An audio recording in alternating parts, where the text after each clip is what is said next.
easy. Everything that I and the rest of the team have done throughout the whole process, from when we first had this job, everything was because we are trustworthy, we are loyal, we are integral, we are honest, and we will always have those traits with every decision we make. So that's just the one thing I would like to address with this trustworthy comment. Have whatever campaign you like. It doesn't really get much traction. It's not as big or powerful or scary as Aldi thinks it is. We just turn him off. Reejai everyone, and welcome.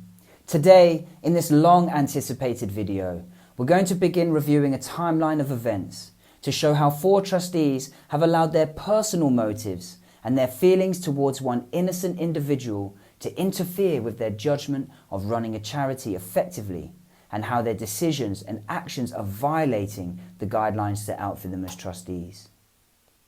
So this first episode is going to be dedicated to, and I know there is a lot of information to go through, lots of emails, messages and meetings, and we will go into a lot more detail on those in future videos. But this one is for focusing on a few key points that have happened during this lockdown period. Our journey through the timeline will reveal how the trustees have lied to members, produced false figures, and have refused to be accountable for the decisions they have made, which has negatively impacted the charity and its ability to function and fund itself. In this video, we'll show you evidence, including emails and recorded Zoom meetings, showing that the trustees knew that the information they provided to the members was misleading, and also how they continually violated the guidelines by not being transparent and accountable and not acting reasonably and honestly. This is essentially a complex investigative report put in a way that is most easily understandable. So first off, let's have a quick look at some of the guidelines and governance for which good, conscientious trustees and charities follow. And for reference, the document I'm referring to is the Charity Governance Code. I'm only going to pick out a few key points, but I'd recommend anybody to have a look at the code in more detail, particularly if you were part of a charity. Okay, so the first point I'd like to draw attention to here is integrity. And it states, the board acts with integrity and is aware of the importance of the public's confidence and trust in charities, and trustees undertake their duties accordingly.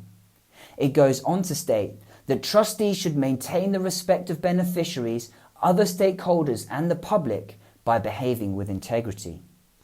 During this report, we'll be looking at how the trustees have knowingly chosen repeatedly to ignore these guidelines and have purposely misled the beneficiaries in order to appear as though they were following these guidelines. Another important aspect we're going to focus on here is openness and accountability, and how during this timeline the trustees have frequently contravened these 2 significant practices. The Charities Governance Code says that the board should lead the organisation in being transparent and accountable, and make accountability real through genuine and open 2-way communication that demonstrates willingness to learn from mistakes, making sure that there is a strategy for regular and effective communication with stakeholders. Okay, let's get into having a look at this timeline, which actually starts much further back by at least a year, but we're just going to be focusing on this lockdown period, which for the following events begins on the 28th of March 2020. Between the 28th and the 30th of March, the current chairman, Jon Berry, communicated his ideas about furlough and its benefits to the leadership team in a WhatsApp message. On the 31st of March, the leadership team and Jon are in agreement. Jon has said he's done the figures. The leadership team had no reason to think otherwise, and they were grateful somebody was willing to dedicate the time to this type of research whilst they were extremely busy preparing space and facilities for the delivery of the service to continue throughout the lockdown, particularly for the vulnerable and disabled. Reasons to doubt Jon weren't apparent at the time, but as you move through the timeline, the contradictions and discrepancies start to appear. On the 6th of April is one of the first examples where the trustees purposely misled some of the stakeholders when they sent out an email which they falsely signed in the name of the director. Key points here is that the director wasn't consulted in the drafting of the email and was kept unaware of its content and its purpose until he received it at the same time as the other recipients. To date, the trustees have still not rectified this error. from the period of the 11th to the 16th of April, 11 days after the initial furlough discussion, the leadership team began to clearly express their concerns and grievances to the trustees about being on furlough. Some of the issues were that severely impaired and vulnerable members were being compromised, and the development of the charity was being stifled and restricted in what should have been an exciting and active time for the charity, expanding its work and its reach. On the 12th of April, Audi Chalmers, one of the founders of the charity, bringing his 10+ years of experience, met with Simon Walker, a trustee of 6 months, after an invitation was extended to all of the trustees to meet. The purpose of the meeting was for Simon to address urgent concerns about Audi doing work that might benefit the charity whilst on furlough, and for Audi to express his grievances about being on furlough and how it may have been an error in judgment and could be detrimental to the effectiveness of the charity and the well-being of its members. I am very, very concerned about this because you are furloughed and you are not legally allowed to do this. Yes. And what it could actually mean is that there would be fines for the business, Yes. penalties for directors, and all of the people who are currently furloughed, that money won't be there for them. Yeah, so we need to fix this straight away, really. Let's move that to the head. I was just saying to Simon, Simon's really concerned.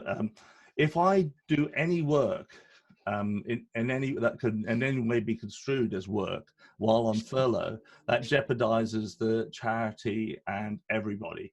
So I just said simply that I get paid the least out of everybody in the organization, apart from maybe Snejan, I'm not sure. So it would probably be in the best interest of the charity to keep me on. Plus, the amount of work that I do is huge. I know the trustees probably have no idea of how much work I do because we never talk. But it's probably as much as most of the other people put together. But I can carry on doing that, and because I have no interest in money, the fact that nearly everything I do is doing volunteer means that the charity can just keep paying the small amount it pays instead of putting me on furlough, and the advantages are just huge. It just seems silly to just stop all the positivity. His proposal was simple. As the least paid member in the organisation, earning only £120 a week, but with the highest output of work, take him off furlough for 1 month to implement his ideas to expand the work that the charity was created for.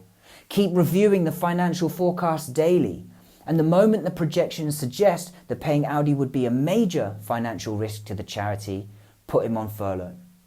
If not, then the trustees should meet with the people who are concerned about the future of the charity and put all of the figures on the table, explaining why this simple model would not work for at least 1 month. Neither suggestion was agreed or acknowledged. Instead, it was reiterated by Simon on the 13th of April that, and I quote, "Removing you from furlough isn't as simple as it sounds. It's not something you can just jump on and off." This sounds reasonable and accurate, but when you've seen the facts, which we are just about to see, you will agree that this statement was purely to mislead. Due to an obvious, unnecessary breakdown in communication following the meeting between Audi and Simon, Audi resigned in protest, due in large part to Simon shutting down communication without courtesy of an explanation. We will go into more detail on this in an upcoming video.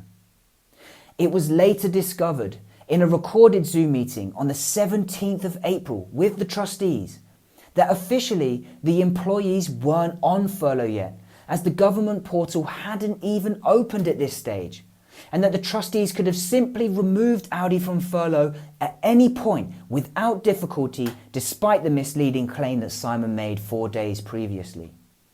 Let's go to a short audio clip from the meeting where it became clear that officially nobody was on furlough, and more importantly, any member of staff could in fact be removed easily before the government portal opened. You can't just come off furlough. Once you're on furlough, you can't just come off it straight away. There's a period of time, and I'm not sure, but there's a time scale, and then you can come back on. And then after another time period, you can come back off, okay? So there's there's some controls. We didn't write the rules. Could I ask a question, John, just on Sandy's behalf? Yeah, sorry, I hope you don't mind me just kind of, I feel like I'm just kind of helping to mediate Sandy a little bit and just help make sure that we don't get like fiery emotions, which has happened in the past. So one of the questions that's been circulating around here is that the process, after you say that you've put someone on to furlough, how does the government know? Have you contacted the government to say that these people are on furlough, or is it just internal? Have you just made that decision internally? And they're informed via the portal. There's a government portal, and you just put the furlough, so all of the national insurance details and employee details, and you put in a claim. And there's a delay between putting in the claim and getting the funds back from the government. Yeah, so I know you have to apply. Yeah, but so you have put in everybody's national insurance numbers into this portal. So at some point, the government. Yeah. Sorry, mate. The portal's not open yet. So okay, so what you're saying to me then is that officially, there is no furlough, so any one of us could have come off because we're officially a furlough, but we won't be able to claim until the end of April. So, thanks for that, Mike, because I think what you've just clarified is exactly what we were thinking, that the government doesn't know we're on furlough. You haven't submitted to the government that we're on furlough. You've taken the steps internally to place the staff on furlough, but in terms of officially within the government structure, there is no communication that we're on furlough. So theoretically, you could just not input the details when the portal is open, and they would never have known that we would have been put on furlough. Is that right? Yes. Staying now on the 17th of April, and we see the trustees' first presentation of any figures, and what was offered on a format which many would consider extremely inappropriate for analysing and interpreting figures for something of this importance, was a PowerPoint document, which importantly lacked any substance or explanatory data instead of a spreadsheet. The figures were also inaccurate and did not match actual figures or even figures they presented later, which suggests that they were either fabricated or doctored. We will be going into a lot more detail on this in part 2 of this investigation. The trustees also published these figures to the members of the charity to justify their decision in furloughing key members of staff. Let's remember that Jon said he had done the figures on the 30th of March, but despite requests, this is the first time we see any evidence of any figures whatsoever. Moving ahead with the timeline, we have an email sent out to the members of the charity on the 23rd of April, the butterfly email, which is another example of the trustees purposely misleading its members. In the email, they explained that it was necessary to furlough a number of our mentors, and I quote, that it was a difficult decision, but one which was agreed by all as the only way forward. Let's have a quick listen to a very short but clear statement by Sandy to the trustees on the 17th of April, 6 days before the trustees sent out that letter. I want to get off furlough. Another point of interest here is that the leadership team wasn't included in the sending of that initial butterfly email. But 2 days later, Simon emailed them claiming that this was previously sent to you three. However, for some reason, I used .co.uk email addresses, which he has never done before or since. Why this is significant is that he used the correct email addresses for everyone else within the organisation. But also, in the original email chain, there is no sign or proof of him even sending the email to the leadership team at all, despite all other key staff members being included. The butterfly email was sent on the 23rd of April, but going back as far as the 11th of April, we have seen that there had been active protest and expressed grievances by members of the leadership team regarding the furlough decision. On the 24th of April, so the next day after the butterfly email was sent to the members, the trustees issued Sandy what they called a formal notice.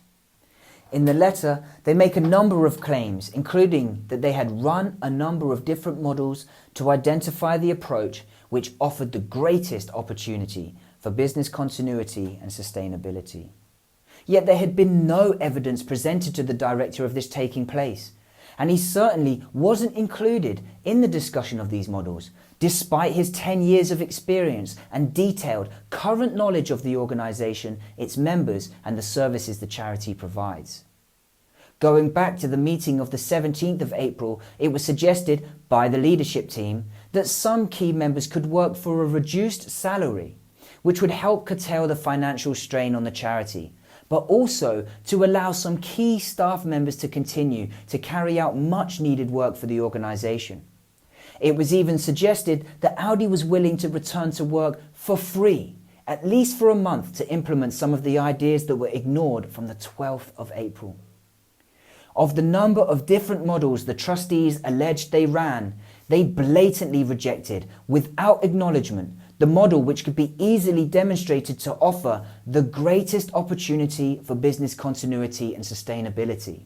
Sandy responded to the part of the formal notice he was in agreement with on the 28th of April, but was told by return that that option was not available without committing to 2 other additional conditions. When Sandy asked for clarification, if this was an ultimatum, forcing him to agree with a number of statements the trustees made, which he felt were demonstrably false and misleading, this specific question was largely ignored. But Jon did state in writing, "We are happy to discuss concerns," and then finished with, "But in principle, the above elements are non-negotiable." On the 30th of April, the trustees again issued more misleading communications to the members, claiming that the trustees considered every option available before eventually accepting that taking advantage of the furlough process was the best option for survival. They also go on to claim, could we survive without taking advantage of the furlough scheme? The answer was no. They then go on to quote a message sent by one of the leadership team from the 31st of March expressing agreement to the furlough scheme, knowing full well that since the sending of that text, the situation had changed dramatically, and it had been made clear repeatedly that there was very strong disagreement to the furlough decision, and for very good reasons. As this shows, this makes their misleading letter even more insidious. Here now, on the 3rd and 6th of May, emails were sent to members of the charity claiming that the trustees had been blocked and hampered at every stage from implementing their furlough scheme. And I'm quoting the trustees here, "the reasons for which make no sense." On the 16th of April, Sandy emailed Simon regarding furlough, saying that he has a request for a lesson with a very vulnerable special needs individual tomorrow, desperate for a one-to-one session with me. To put this in perspective, that email was sent to Simon 17 days before the emails I'm referring to were sent. Now, whether the trustees believed their statement or not, we will continue to show that this information was inaccurate and misleading, and the trustees not only were aware of this, but the reasons would make sense to most reasonable people. Here are 3 main reasons before we explore further. 1. There were important activities that certain key members could be implementing which would grow and develop the charity in line with its primary aims and objectives. The trustees had this information. 2. There were vulnerable people who required specific, ongoing support from the only people who could supply it. The trustees had this information. 3. The figures support that some key mentors need not be furloughed for at least 1, maybe 2 months, especially if they worked for a low salary. The trustees had this information.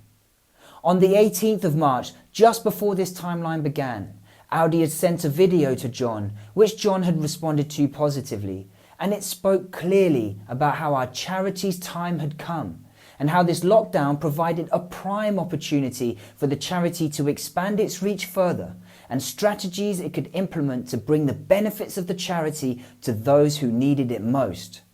Let's have a quick look at a clip from that now. Reejai, our charity, the Seven Seas Foundation and Music Academy, our time has just come. I've been in self-imposed isolation or social distancing, I think is the new term for it, since Saturday. Since Easy said to me, you're a high-risk category, you should be careful. So to sort of please him, I've stayed in. But it means that I can't do my normal music sessions. I can't go to the shop. I can't do all sorts of stuff. But it's given me an opportunity to go through some paperwork. But a lot of paperwork. Anyway, that's not what this video is for. Our charity's time has come.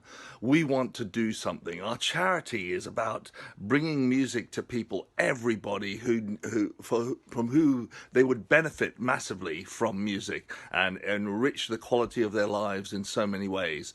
So, with the lock-in, with a lot of social isolation and social distancing and isolation, we can really do something to help. Notably again, on the 12th and the 17th of April, as we've already seen, the leadership team expressing their reasons clearly to the trustees. Now for context, the trustees sent these emails to these members over 2 weeks after receiving the information from the leadership team. This again illustrates that the trustees knew the reasons why the leadership team were concerned about furlough, yet they continually misled the members in apparent confidence that the members would never find out. The effectiveness of a strategy such as this is unquestionable. If people don't have all the information, they can't make an informed decision and will often sway in favour of the one who is most persuasive. The behaviour of Jon and his trustees suggests that this has been and is the principal strategy employed to deal with dissent. Jon goes on to assert in his email to a member, "It would appear Sandy is supporting a campaign by Audi to try and collapse the organisation." This is another significant example of Jon deliberately attempting to mislead members and shift the accountability away from himself and his trustees. There is no evidence of Audi and Sandy ever trying to collapse the organisation. There is, however, clear communication about their dissatisfaction with the Board of Trustees. Audi and Sandy's intention is to bring about reform and improvements in the charity's governance, improvements that would protect the charity and strengthen it. The question you should be asking yourselves now is why would the founders of this 10-year dream want to collapse the charity they love? Furthermore, here is what our research has also revealed. On the 3rd of May, in an email to a member of the charity, Jon says that he and the trustees are doing everything possible to prevent winding up Music Academy. He also says, "We will continue to subsidise membership and lessons for as long as we can, so the membership are not adversely affected by the lockdown." Then just 2 days later, on the 5th of May, the trustees emailed the members announcing their closure of the relationship with Muso Academy and advised all members to cancel their membership. They stated the reason as the Muso Academy management team failed to commit to one or other option. This again is more misleading information pushed out by the trustees to justify their behaviour and shift the accountability away from themselves once again. Let me remind you, on the 28th of April, 7 days before this email was sent, we saw that the director of Muso Academy did in fact commit to one of the options. And when he sought clarification on what the trustees were offering, as we see here on the 29th of April, it seems that it is giving me a choice that I either accept option 1 and the 4 paragraphs which I felt were demonstrably wrong, or the Muso Academy would be dissolved without my agreement. Is that the case? He never had a response. As we can see, this is clearly the trustees failing in the simple act of responding honestly to Sandy's request for clarification in such a crucial decision.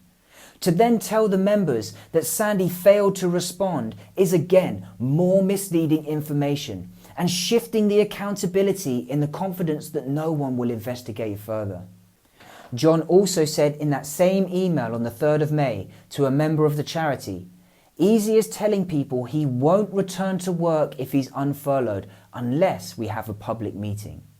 He also says we won't be having a public meeting. We've offered independent arbitration instead. Both are powerful lies which he was more than happy to express. It is extremely unlikely that Jon will be able to produce any evidence of these two claims, but here is some evidence that counters them. In an email from Easy to Jon on the 1st of May, 2 days prior, we see this message. Mate, I'm just pleading with you in the friendliest possible way to attend a public meeting. I'm a little bit upset that you think I'm insisting on an ultimatum. I'm not. I will go back to work on Monday regardless of the outcome.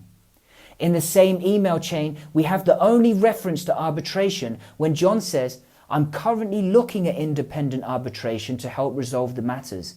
This was never offered. Back now to May the 5th, where the director receives an email from the chairman. This is arguably one of the most alarming and telling emails sent by Jon in this period. So much so that it will require a video of its own. But for now, its relevance in the timeline is that it marks an important event. The assertion that the relationship between the Seven Seas Foundation and Muso Academy has collapsed. What's significant about this is that the leadership team and members had been asking the trustees for a moderated meeting since at least the 15th of April, in which the trustees could present data supporting their decisions to date, any advice they had received regarding their decisions from advisory bodies, and answer important questions still outstanding. Before you decide whether a relationship has broken down or you decide to split a charity, most reasonable people would expect at least one moderated meeting to ensure the right decision has been arrived at. This has not happened. Instead, decisions are being made regarding the future of the charity based on limited and potentially inaccurate information. Despite requests, there has been no evidence of any consultation provided, and when asked who is advising the board and what information had been provided to these advisory bodies in order for them to reach their conclusions, the leadership team has been ignored. This brings us to the end of part 1 of our investigations. As you can see, there is an awful lot of evidence which shows dishonesty, mismanagement, and in general behaviour not befitting a board of trustees responsible for running a charity. In future episodes, we will look at likely possible reasons why the trustees would be motivated to behave the way they have. We'll be going into significant more detail on the figures, and also exploring the relationships between the trustees and the leadership team, and the effect that this has had on the charity. We'll also investigate further into some of the decisions made by the trustees which has had a profoundly negative impact on the charity and its ability to deliver its services effectively, and possible ways that we as a community can reverse them. It should be very clear to most reasonable people after watching this video that there are substantial irregularities that definitely require investigation. The trustees' goal is to avoid any investigation, even by the stakeholders, and part of our campaign is to bring that investigation about. And that is where you can help the most. Please sign our petition for us to present to the Charities Commission. Also, please like, subscribe and share this video. And please get in touch with us with any questions you have, whether you are for or against the trustees. Before you go though, let's have a quick look at a few excerpts of a letter which Jon wrote on behalf of Sandy on the 20th of May, read by Sandy for this report. Okay. Reejai. Following a series of negotiations between myself as director of Muso Academy and the trustees of the Seven Seas Foundation, we are delighted to announce that we have reached an amicable resolution to the situation. It has become clear throughout this process that the trustees have in fact acted in good faith and with the best intentions for the charity, staff and members. I therefore wish to apologize for any confusion caused to our members and any distress or damage caused to the trustees of the charity due to the actions of myself or members of my family. Remember, these are Jon's words and not Sandy's. I would like to thank the trustees personally for their patience and level-headed approach to this situation.